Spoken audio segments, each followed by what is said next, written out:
Hello po mga kababayan, kamusta po kayong lahat? And once again, welcome back to another episode of Simply Talkies Vlog. So ang pag-uusapan natin mga kababayan ay ito pong nagaganap na investigasyon dyan sa House Appropriation Committee na kung saan mukhang eto na naman po, no, naglalabasan na ang masangsang na kababuyan ng Duterte administration.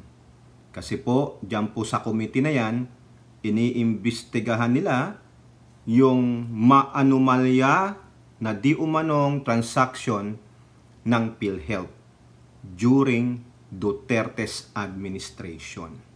No? Naku, bilyon na naman po ang pera dito. No? Panahon po ng dati ninyong Pangulong Duterte naganap ang bagay na ito. Di ba? Itong PhilHealth talaga, hindi naman siya government body, no? Pero laganap ang di umanong korupsyon. May mga mafia diyan sa loob din yan, no? Meron po tayong papakitang mga article sa inyo at magba-background tayo kung kailan ba nagsimula itong investigasyon sa PhilHealth, lalong-lalo na sa isa nilang programa. Bilyon mga kababayan na naman ang naubos sa kaban ng PhilHealth. Remember, PhilHealth, kayo pong mga PhilHealth member, kayo po ang nagpopondo sa mga yan, lalong-lalo na ang mga OFW. No? Pagpasensyahan nyo na kung medyo mahaba ito kasi magba-background tayo ng mga articles way back during the pandemic pa. Pero ilan lang articles lang naman ito para malaman ninyo bakit nag-iimbestiga o naghihiring itong ating lower house. At mind you, girl power po ito. Matindi po yung mga miyembro dito, puro po kababaihan. Way to go, ladies. No, pero bago po tayo magsimula at magpatuloy, tayo po ay magbibigay pugay at pasalamat sa lahat ng ating channel members, followers, subscribers, nagla-like at nagsishare ng ating mga videos, sa mga nagbi-video replay, sa mga nagsishare ng kanilang blessings through super chat, super stickers, super thanks, at ganun din po sa mga kasama natin dyan sa ating chat box during our video premiere, no? So hindi ko na kayo banggitin lahat. Mahahaba po ang haba nung listahan na natin, ano? So, shout out po lahat sa inyo, no? At may God bless you all, no? Para kasi may mga reklamador diyan na sabi nila hindi naman kami pumasok dito, nanood ng video mo to case para lang madinig yung kahaba-habang shout out. O di in general na lang, shout out po sa lahat ng ating friends, followers and subscribers. Pero special shout out natin yung mga taga Palawan, Zambales at Norte at diyan po sa ating West Philippine Sea, no? Salamat kay Elora, no? Yung mga friends natin diyan, yung mga kamag-anak ni Kai na si Aichang at si Dai. At sa lahat pa, no? Okay. Ito po mga kababayan, yung article. Papakita ko lang muna sa inyo yung titulo ng article, one from Inquirer at isa sa Manila Bulletin. No? Mukhang po to interesting. Kasi ang usapan dito ay bilyong pera na naman ng PhilHealth ang mukhang napunta sa lustayan. Mukhang napunta sa mga bulsa di umano ng kung sino man ang namahala dyan. Ito po, unahin natin, lang muna headline title lang. No? Sabi po sa Inquirer, lawmakers wants thorough investigation of PhilHealth IRM program. Tandaan nyo programa ng PhilHealth, yung tinatawag nilang IRM. Okay? So yung mga sinasabi dito ng mga lady solons, gagamitin na lang natin po yung quote card galing sa Impact Leadership. At the same time, meron din pong article dito, ang Manila Bulletin. Mukhang mas maganda itong nilalaman ng article ng Manila Bulletin. Solon wants to unravel this PhilHealth controversy from Duterte admin. So yung controversy na yon, ibinulgar na ng Inquirer, yung IRM. No? Balot na balot ito, no? So bago natin ito busisiin itong latest na ginagawang hearing dyan sa lower house, actually, itong programang ito ay na-hearing na rin po sa ating Kongreso way back 2020. So, 4 na taon na. Ano nangyari? 'Di ba? Panahon ito ni Duterte, ha? Oh. So, ang tanong dito, Tokis, ano ba yung PhilHealth IRM? So, ang IRM po, mga kababayan, yan yung tinatawag nilang interim reimbursement mechanism. Ulitin ko. Interim reimbursement mechanism. The word reimbursement. I-reimburse, ibabalik ng PhilHealth yung mga gastusin ng mga hospital. Na napili daw di umano nila na gagamitin nila for yung lalong-lalo na nung pandemic. This is a pandemic days. Okay? So ano ba tong function ng PhilHealth? O ito, mas mahabang explanation. Galing po ito sa GMA News Online way back August 17, 2021 article. Kukunin lang muna natin yung function nitong IRM sa PhilHealth. Sabi po dito, the PhilHealth defines the IRM as a special privilege, special privilege for the provision of substantial aid, substantial. Kita niyo yung word na yan, special privilege, substantial aid, hindi po to minimum, hindi maliitan, substantial nga eh. When they said you have a substantial amount of money in your bank account. Meaning, mukha namang okay na sa'yo yung amount na yun. Di ba? To an eligible healthcare institution directly hit by a fortuitous o whatever, no? The word fortuitous event with clear and apparent intent to continuously operate and or rebuild the healthcare institution in order to provide continuous healthcare services to adversely affected Filipino. So ibig po sabihin, no, nitong fortuitous event na ito po yung mga unseen, undeclared, mukhang hindi mo nakita. Ganon, tulad nung sa pandemic. Hindi naman kumbaga, hindi naman talagang sinabing ganito na. Unforeseen event to eh. Undefined. Yan po ang mga ibig sabihin ng fortuitous. No? So, sabi natin, ano ba yun? Di yung pandemic days. So, sinasabi dito na naghanap ang PhilHealth nung mga healthcare institution, they called it HCI, para mga laga, yung mga pwedeng takbuhan ng mga affected nung sinasabi nating pandemic dati, yung COVID-19, di ba? So, kailangan ponduhan sila, bigyan sila ng substantial aid, substantial aid para i-accept nila yung mga affected ng mga pasyente. So, ayun ang ibig sabihin ng IRM, interim reimbursement mechanism. Ang tanong dyan, magkano ang nawala? Okay, balik tayo. Balik tayo. Mag-back to the future tayo. Ito na naman tayo, background na naman tayo. Yung kinuha na natin ng definition ng IRM, no? Kung para saan yan, 2021. Ulat yun ng GMA News. Balik tayo a year later. Sa ulat ng Philstar Global, August 4, 2020 article. Ito po ay iniimbestigahan na ng Senado during that time. Sila Pampilo Lacson pa yan, Gordon, ganyan. No? Ang presidente ay si Digong. Ang sabi po sa headline, whistleblower accuses PhilHealth executives of stealing. Oh, how much?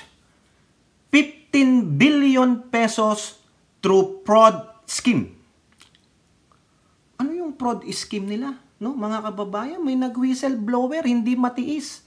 Kasi, uulitin ko, itong PhilHealth is non-government entity ito. Ang nagpopondo dito, karamihan, majority, are kayo na nag-avail dito sa PhilHealth. Mostly niyan, mga OFWs. Remember, ang daming anomalya nito. Diba? Ang daming nawawalang pera. Kaya yung iba mga members, hindi makapag-hospital kasi ayaw natanggapin ng hospital kasi hindi nagre-reimburse yung PhilHealth. Meron po tayong vlog dyan, way a year ago. No? Nung dinisclose ito, nung siniyasat itong PhilHealth, ang daming hospital ang nagre-reklamo, hindi sila nare-reimburse ng kanilang mga services. Nagpadala na ng invoice, no? May accounts payable sila, accounts payable, tama, no? Accounts payable, nagpadala ng invoice sa PhilHealth, pero itong PhilHealth, it takes a long time to really reimburse yung hospital o yung institution, healthcare institution na tumatanggap ng mga PhilHealth, yung mga PhilHealth members. So that's why yung iba sa kanila ayaw na tumanggap ng PhilHealth members kasi hindi nagbabayad eh. Meron po yan, nakalkal po yan.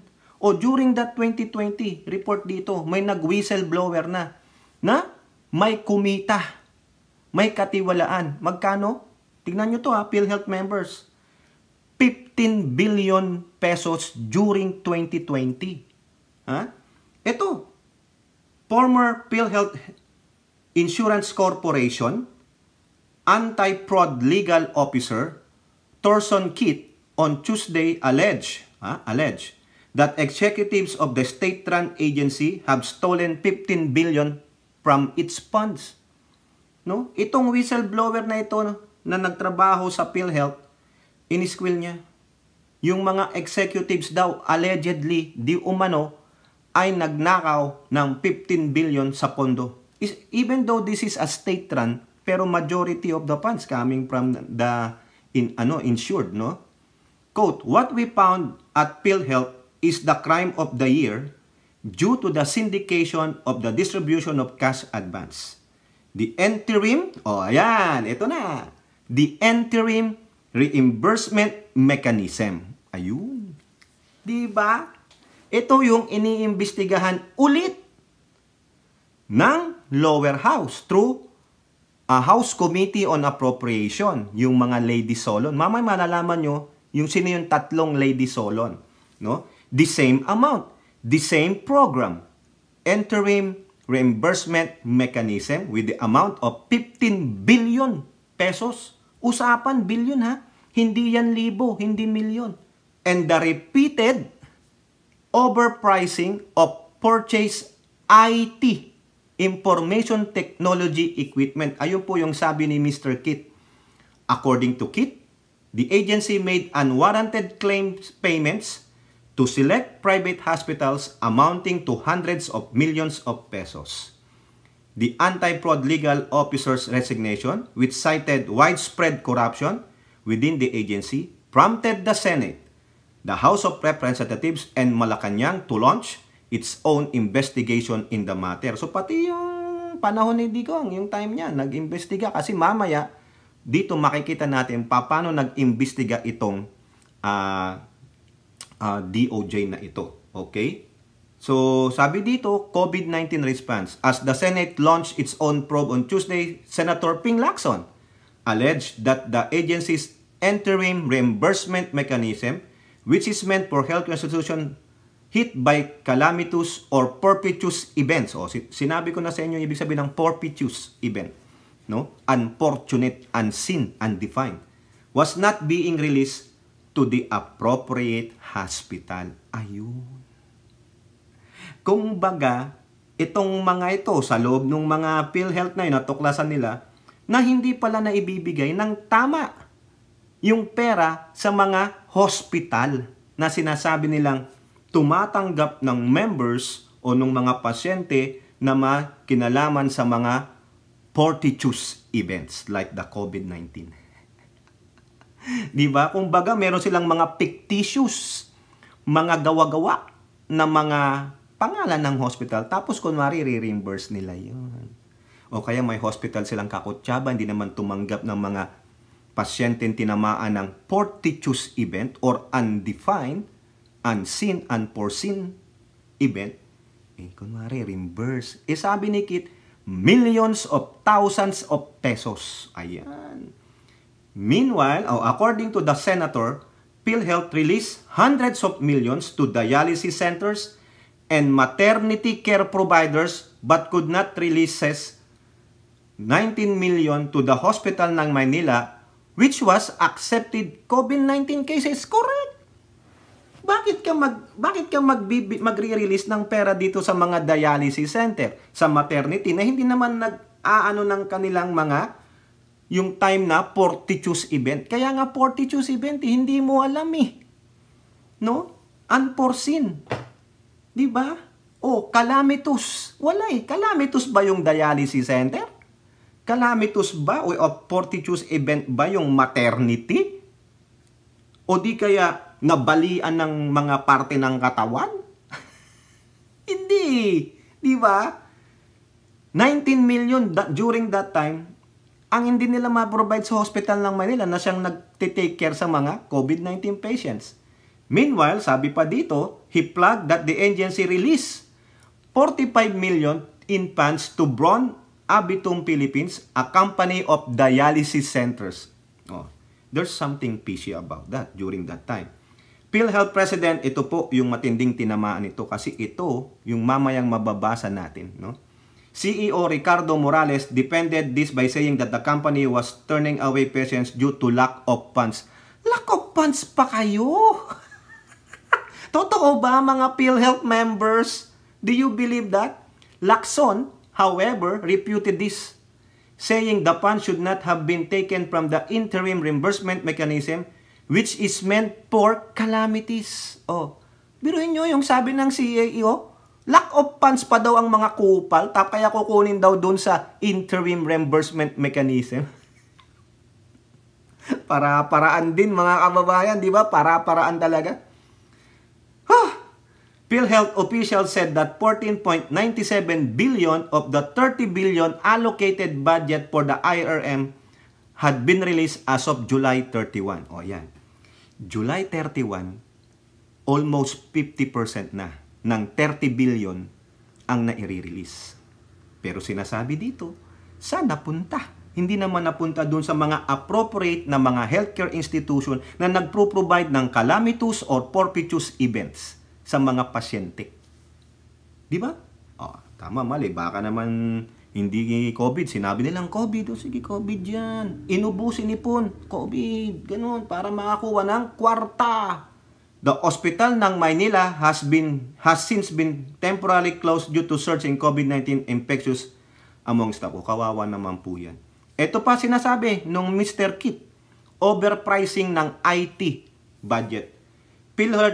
PhilHealth board members Alejandro Cabandang also accused Morales, Diyos ko po, another na naman, inaccuse na naman yung CEO si Morales, of pushing for the endorsement of overpriced information technology budget items which he says amount to at least 750 million. Grabe mga kababayan, ang sarap maging ganyan. Di ba? Elora, biruin mo yan, corruption to the max. There were numbers in the IT budget and financial reports that do not add up.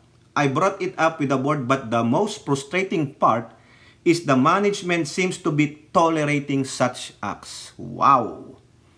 Morales, in his opening statement, said the PhilHealth fraud index is at 7.5%, amounting to 10.5 billion potentially lost to fraud. Alam mo naman pala, what actions did you take? Diba? Anong ginawa mo para ma-prevent itong fraud na ito? Diba? However, he defended the agency saying that there is no health system in the world that is fraud-free. Come on. Wag mong idahilan yan. Focus on your system. Diyan sa PhilHealth. Do not compare other healthcare system. There's nothing such as the word perfect. Diba? Ikinokompra mo, wag. Nilalayo mo, dinideflect niya during that time eh. No? Pasalamat ka, Morales. Hindi pa ako vlogger no, kundi binanatan talaga kita. Visit mga kababayan, no? Even though hindi naman ako member ng PhilHealth, pero look at this amount. During that time, 2020 yan, 15 billion. Now, eto na naman tayo. Iniimbestigahan na naman sa lower house ng mga girl powers, no? The Committee on House Committee on Appropriation. That is a big amount, 15 billion. Paano nakalusot ito kay Digong? O, tingnan natin anong ginawa daw ni Digong noon. O, di ba sabi, nag-imbestiga ang Kongreso at ang Malacanang. Ito naman po ang sabi ng ulat ng Malacanang through Rappler. Oy, bibihira to, no? September 15, 2020, after nung report dun sa, a month after, report sa PhilHealth. Sabi dito, Morales Pulse, ayun yung CEO na binanggit dun sa PhilHealth, di ba? Sa PhilHealth, sa PhilStar. While Duque, remember Duque, ang kapal, lakas ng kapit ni Duque, no? Maski na paluin mo si Duque ng issue, ganun siya, para siyang matindi pa sa glue, no? Na ayaw matanggal kahit na ano pang gamitin mong ano ba yon tawag dun yung pangtanggal. May tawag diyan eh, no? Nakalimutan ko lang sa chemistry, no? While Duque is cleared in Duterte order DOJ PhilHealth probe. Ayan pa, silimbuan pa ang reporter diyan sa Rappler na yan. Ito daw po yung findings ng DOJ. The DOJ said Tuesday, September 15 that it recommended the filing of 6 complaints against Morales for his negligence. Ayan po. Ayan, Section 3, blah, blah, blah, blah, blah, blah. Ang daming ikinaso sa kanya. Of the 7 PhilHealth officials who will face complaints based on the DOJ's findings, Morales have the most cases. Kasi siya ang CEO eh. Siya ang leader dyan eh. So, ikaw talaga ang mababanatan dyan because of your incompetence. Ayan. Ito po yung mga nakasuhan. So, mga kababayan, nung nalaman ng Senado na, ito nga, may napaila na ng cases ang DOJ. Nagtanong ngayon, yung current Senate President na Tito Soto, sabi niya, no Duque? No Del Rosario? I'm dumbfounded. Nagulat talaga siya. Bakit wala si Duque? Wala itong Del Rosario. Si Duque, di ba siya ang Secretary of Health dati? Ang lakas ng kapit niyan, mga kababayan. Sabi dito ni Soto, Article 217 of the Revised Penal Code is very clear. Perhaps the Ombudsman would have a better perspective of the anomalies. Ayan, sabi ni Soto, ayan, ganyan-ganyan. Ngayon, ang sabi ni Justice Secretary Minardo Guevara, our report is about our initial findings only. Further investigation pa daw ang gagawin during that time. Pero ang tanong, after all of this, ano nangyari? Hindi, wala nangyari kay Duque. Makakasuhan lang si Duque, di ba? Yung latest sa kanya, yung sa Parmali, kasama niya yung DBM na yung Inchik. Naku, yari na naman tayo, nagbanggit na naman tayo ng Inchik dito, mga kababayan. Ay, nako. Masya-shadow ba na naman tayo dito, mga kababayan eh. So yan Ngayon, balik ulit tayo. 2021 na. Balikan natin yung GMA News during that year. Yung kinuha natin yung definition ng IRM, the Interim Reimbursement Mechanism. Okay? Now, kapal na mukha talaga ng PhilHealth. Ano nangyari? Diba? During that report dun sa headline ng PhilStar, sabi niya, July 31, 2020, almost 50% na ang nailalabas ng PhilHealth through that program, yung IRM. Almost 15 billion of 30 billion budget. So, meron pang kalahati. Sa ulat ng GMA News Online, August 17, 2021, na i-publish siya. PhilHealth says controversial IRM funds 99.49 liquidated. Tinuloy pa rin! Tinuloy pa rin ng mga kupal. Tingnan nyo, ano nangyari sa investigation? Probably, based on the report of the DOJ and maybe the concurrence of the Congress, okay. So, bigyan nyo sa amin yung, ano nyan, yung next move ninyo. Baka naman, tama na yung pagre-reimburse ng kalahati. That's why, they proceeded with the other half. Ha? So, eto po, no? So, yung 14.97 billion na kini-question, almost 15 billion yun sa Congress, ito ngayon yung iniimbestigahan ng current Congress, ng 19th Congress. Pero ano nangyari? Sabi dito, nung time na 2021. Out of the 14.97 billion releases of PhilHealth for the IRM, were able to liquidate around 14.89 billion equivalent to 99.49%. Agoy. PhilHealth Acting Vice President for Fund Management Sector, blah, blah, blah. Ayan, oh. The PhilHealth official said the state insurer is targeting to liquidate 100% of the IRM funds by September 30, 2021. Oh, ayan. We have to ensure the full liquidation of this amount and monitor the basis of the liquidation vis-a-vis the unpaid claim. So probably ang pinag-uusapan nila dito is yung 14.97 billion. Baka pinatigil na o yun lang ang pwede nyong gastusin. Walang yaw, talagang tinuloy pa rin. So now, eto na tayo. 4 years after, binalik ng mga nasa 19th Congress. Ha? Yung unang binasa nating first 2 articles sa inyo from Inquirer and dito po sa Manila Bulletin. Ito, unahin natin itong sa Manila Bulletin kasi nandito po yung sinabi ng mga Lady Solong. Pero gagamitin natin yung mga sinabi nila using sa quote card ng Impact Leadership kasi pareho lang. Ito lang po, yung panimula. Ha? A thorough investigation on the Philippine Health Insurance Corporation, 15.5 billion pesos advance payment to hospital. Pero yun yung advance payment yan, ha? Advance payment. Meaning, hindi pa nakakapagpadala ng invoice yung hospital kung magkano talaga yung mga naserbisyuhan nila. Di ba? Kumbaga siguro nag-set aside ng amount yung PhilHealth o these are the healthcare institution na gagamitin natin for this fortuitous events. Yung mga unforeseen tulad ng COVID-19. O, ganun, halimbawa, 10 na hospital yan. O, Hospital A, let's give them 5 billion. Hospital B, let's give them millions. No? Hanggang umabot ka ng 10 hospital. That amounts to 15.5 billion advance cash payments to hospital under the interim reimbursement mechanism program was pushed by lawmakers after they questioned its legality and transparency. To recall, the controversial IRM was implemented during the administration of former President Rodrigo Duterte. O tatanggalin talaga ni Duterte ang corruption. O ayan, di ba? Eto po ang sabi pa ni dito sa punta tayo ng Manila Bulletin. Binibigyan ko lang kayo ng introduction dito sa ng mga article nito kasi tulad ng sabi ko, gagamitin natin yung quote card nila para mas maiksi na lang.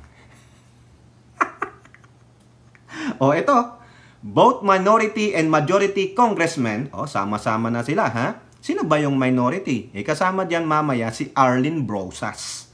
Si Janet Garin and si Representative Estela Kimbo, remember her? Di ba? Nasa majority yan. Are eyeing a deeper probe into the 15.5 billion pesos advance payment made by the PhilHealth to hospital under its controversial IRM mechanism program. During Wednesday's oversight hearing on the House Committee on Appropriations, House member aired their concerns over the legality and transparency of the IRM programs, which was implemented during the previous Duterte administration. Ang problema pa nga dito, nabasa ko mga kababayan, that parang hindi, very vague ang IRR nitong interim reimbursement mechanism. Oh, di po ba? Antindi mga kababayan no? Mamaya dadagdag natin tong mga mas mahaba itong sa Manila Bulletin. Ha?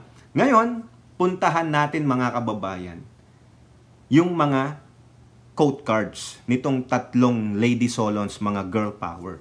Unahin natin si Representative Stella Kimbo. Ha? Siya po yung Senior Vice Chairperson dyan sa House Committee on Appropriations. Kini-question niya. O, eto po.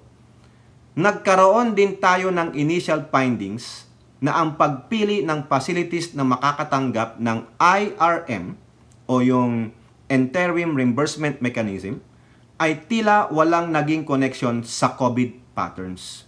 So, sino? Paano pinili ang facilities na ito? Oo nga naman. Tama nga naman. Care to be transparent, PhilHealth, paano? Ha? 15 billion. Doon sa mga previous articles na binasa natin, naghahanap nga po ako ng articles yan. Wala akong makita. Baka na-blurt out na. Ha? Sino at anong mga healthcare institution ang sinasabi ninyong naakuha ng IRM that really functions on that fortuitous events or calamitous events? Di po ba? O sino? Yung ba talagang ginawang mga statement o yung billing nila? No? Yung itemized billing, does it pertains to a fortuitous events? Di ba? Kaya nagtatanong sila Nahahalungkat na mga kababayan.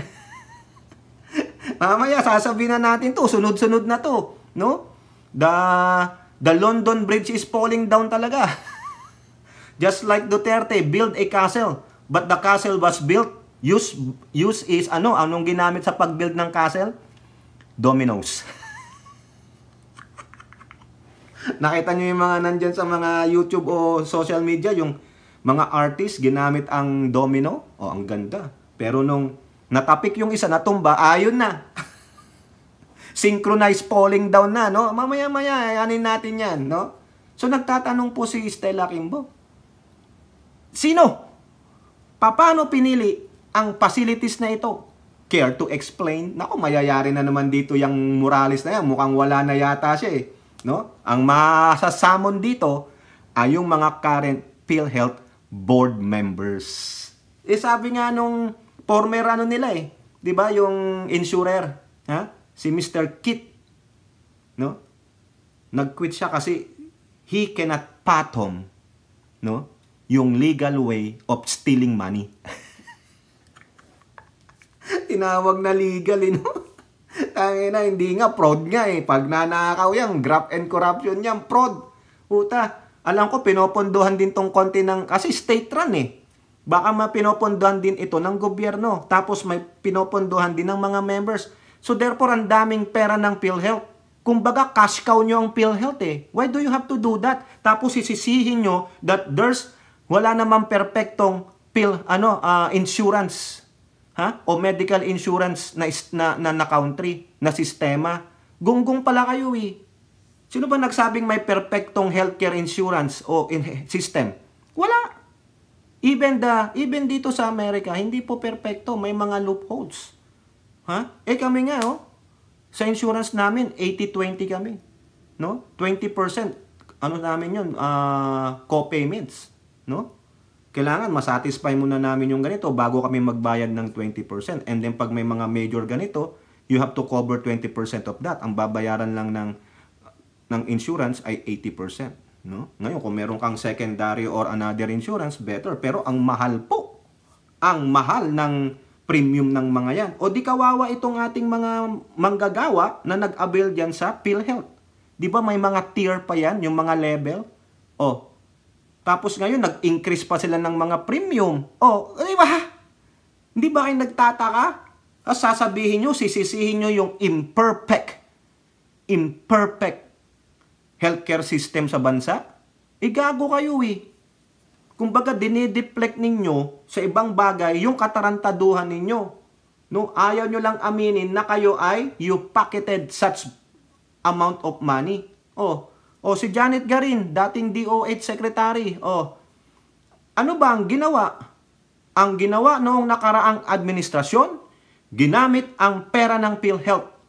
Ang pera ng PhilHealth, hindi yan government funds. Kaboom. Dating DOH Secretary yan, ngayon isa ng representative from Iloilo. Pondo yan ng mga miyembro ng PhilHealth because it's an insurance mechanism. Kawawa po, mostly mga OFWs, yung mga pamilya nila sa Pilipinas nag-a-avail niyan. Kaya nga sabi ko sa inyo 'di ba? Yung hindi lang itong IRM na programa ng PhilHealth ang maanomalya. Na question diyan na maraming hospital lang ayaw nang tumanggap ng PhilHealth members because hindi sila nakakakuha ng reimbursement from PhilHealth. They keep sending the bills but they haven't gotten the payment. So why do I have to serve you? Di po ba?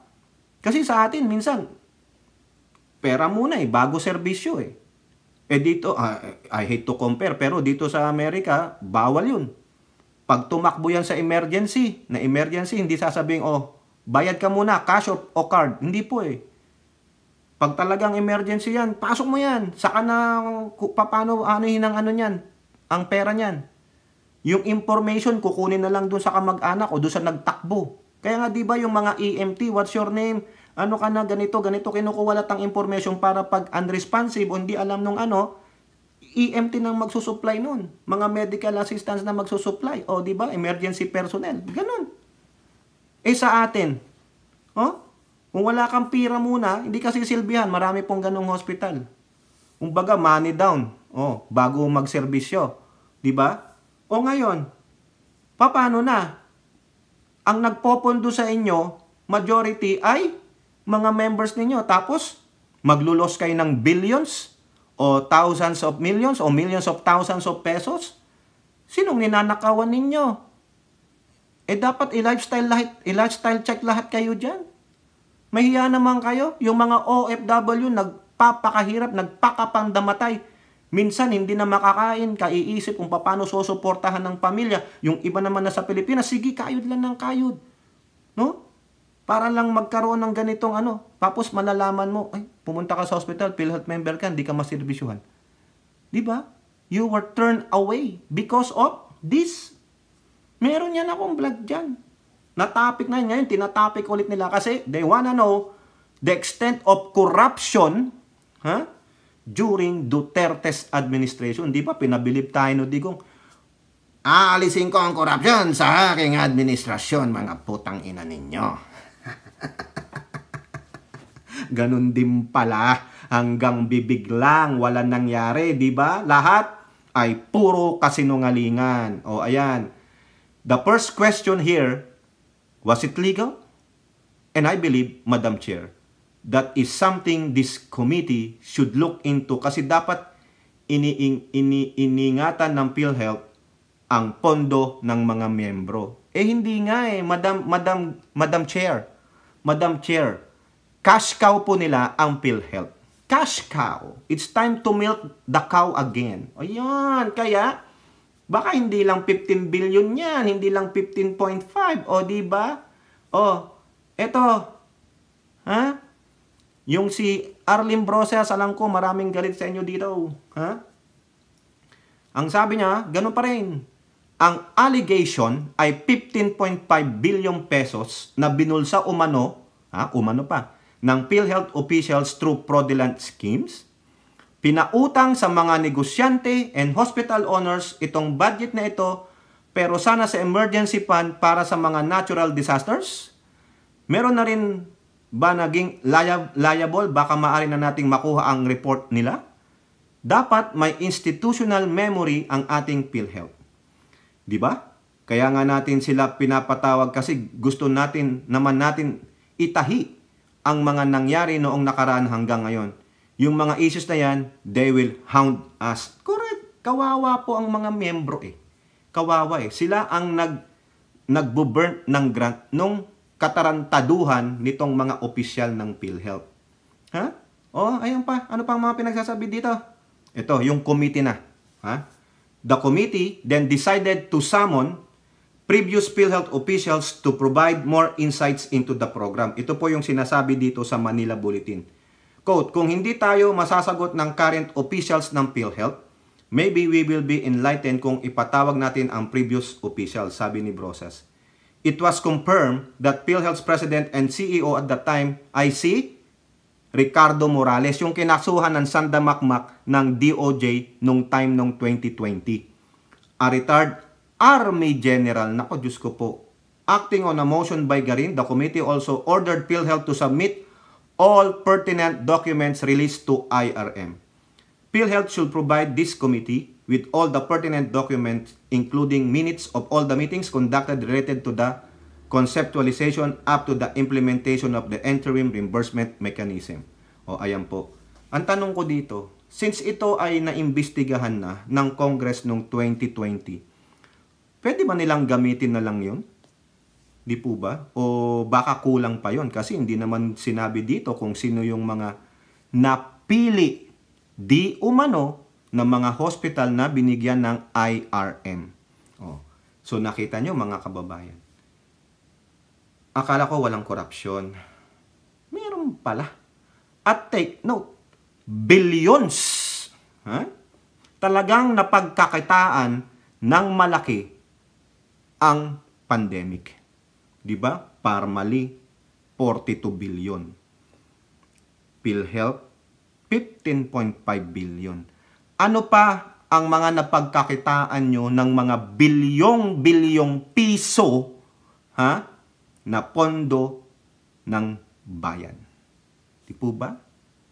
Matino ba yun? Duterte? Walang korupsyon? Tama, mali. Bakit hindi matanggal-tanggal si Duque? Hindi man lang siya nakasuhan ng DOJ during that time. No? Di ba? Oh, siguro hindi naman affiliated ang PhilHealth sa DOJ, sa DOH. Di ba? Nagtataka tayo nun. Panay ang kanilang mga yung tinatawag nilang cabinet meeting, laging kasama si Duque, re-report si Duque. Nonsense eh. Hindi matanggal ni Digong si Duque. Parang siya ang magaling sa mga COVID responses. No? Wala eh. Hindi man, without decency rin, si Duque, hindi nag-resign. Di ba? Kaya nga nagtalaga si Duterte ng mga Army General. Grabe, no? O, yung tanong natin, naglalabasan lahat ang baho ng Duterte administration. Is this a political Hindi. Kailangan ungkatin eh. Lumalabas eh. Di ba? Sasabihin ng mga minions ni Duterte, hindi, binabawian lang si Duterte ng Kongreso kasi sinabihan silang ratin eh. O so what? O ngayon, ilabas natin. Paano dedepensahan yan? No? Biruin nyo ha, magaling daw si Duterte. Mahusay. O yun. Mahusay ba? Nanakawan ka ng bilyon? 51 billion, 42 billion, o state-run PhilHealth, 15.5 billion. If you sum it up, how many billions? Kwenta. Kay Ai Chang, magkwenta kayo. O ilan? 51 plus 42, that's 93. Plus 15, that's 108.5 billion pesos. Nasaan yan? Baka naman yung di umano na pinang-reserve ng 2 floors doon sa London. Bakit sa London pa? Ha? Hindi niyo ba narinig yung awit na London Bridge is falling down? Di ba? O tulad na sinasabi ko sa inyo, it's crumbling down. Kasi tinapik yung domino, nagbagsakan na, ayun, lumitaw yung tinatagong baho.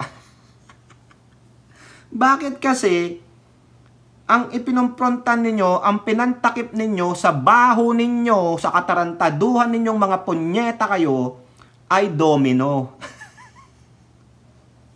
Bakit di kayo gumamit nung Lego pieces? At least yun maikabit-kabit. Eh ang domino, di ba? Iduktong lang yan. Di ba? Duterte, just like they said, proverbial. Tinayo mo ang bahay mo sa buhangin. Akala mo matibay. Gonggong. O ngayon, gago ka eh. Ginagago nyo ang lower house. Binalahuran ninyo. Yan, binabalikan kayo ngayon. Kaya managot ang dapat managot. Di po ba? Tama, mali. O. Tapos, alam nyo, nung pinapanood ko yung interview kay Trillanes, nung kay Lola Carclea, nagre-replay ako eh. Nabanggit nga tinanong si Trillanes about kay Digong, yung papunta-punta daw ng ibang bansa. Ngayon daw, di umano ha, di umano. O, hindi naman ako yung pambansang di umano. Nandyan siya sa London, nagpapagamot. And the rest of them are shopping galore, di umano. Eh, ikaw ba naman? Bilyon. Magkano yan sa dollars or sa pounds ang pera ng mga Londoners, di ba? Oh. Eh, parang kunwari lang. Sabi ni ni former senator Trillanes, base sa kanilang mga dating mga nakalap na mga impormasyon. Parang lang yan ni Digong. Kasi during his time, ginagawa niya rin yan. Kunwari, nagpunta daw ng ganito, ng doon. Pero ang totoo lang, nasa bahay, nagpapahinga kasi tamad magtrabaho during his time. Di ba? Di ba? Eh yan si Trillanes, maraming yan eh. Mga intelligence report. O, dating militar eh. Di ba? O, kaya sabi ko nga, baka nga, sinasabing si Duterte, nagpunta ng ganito. Pero nandun lang sa Colombo, natutulog. Tamad magtrabaho daw. Sabi yan ni Trillanes, panoorin nyo yung interview ni Lola Carclea. Oh, di ba? Mukhang may punto. Baka naman wala yan dyan sa London.